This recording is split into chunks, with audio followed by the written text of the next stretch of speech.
បាទគេរកពីរៀបសួរតែជនខាងជន RPRU យើងខ្ញុំណាមើលស្តុកថ្មីតម្លាក់យកមិញហ្នឹងបងប្អូនប្រភេទpoint Panavera 4 025បងប្អូនប៉និតមែនតើបងប្អូនប្រភេទឡានស្ពអ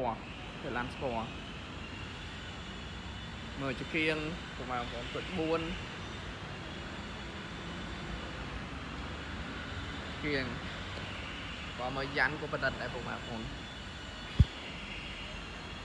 ឥឡូវមកមើលខាងក្នុងបងប្អូនថាវាប៉និតប៉ុណ្ណាបងប្អូនក្រៅប៉និតប៉ុណ្ណឹង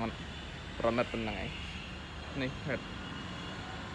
នេះស្ពាតាមដៃស្ពាវាមាន design មែនតើបងប្អូនស្បែកទ្វារក៏ស្បែកប៉និតដែរបងប្អូននេះ Panamera 4មើលពុកក្នុងវាបងប្អូនដៃចកោតក៏ប៉និតដែរបងប្អូន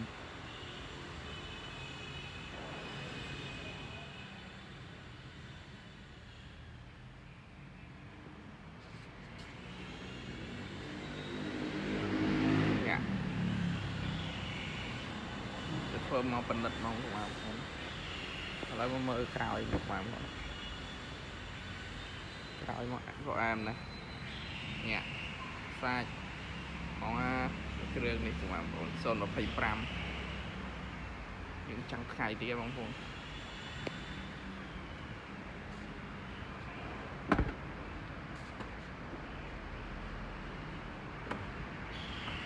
មើលគូក្រោយរៀ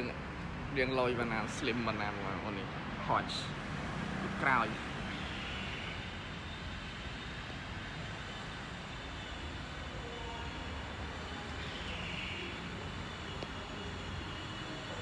នេះយើងគ្រាន់តែបង្ហាញធនធា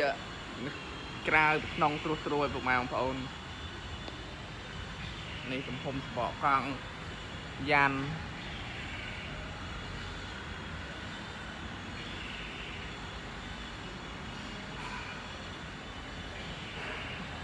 ឈ្មោះស្បកកង់ពុកម៉ែបងប្អូន Michelin បណ្ឌិតមែនតើមកគ្រឿងនេះពុកម៉ែបងប្អូន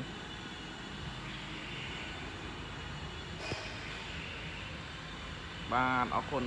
ពុកម៉ែបងប្អូនអរគុណពុកម៉ែបងប្អូនយើង review ត្រួសសម្រាប់លើឡាន Ford គ្រឿងនេះពុកម៉ែបងប្អូន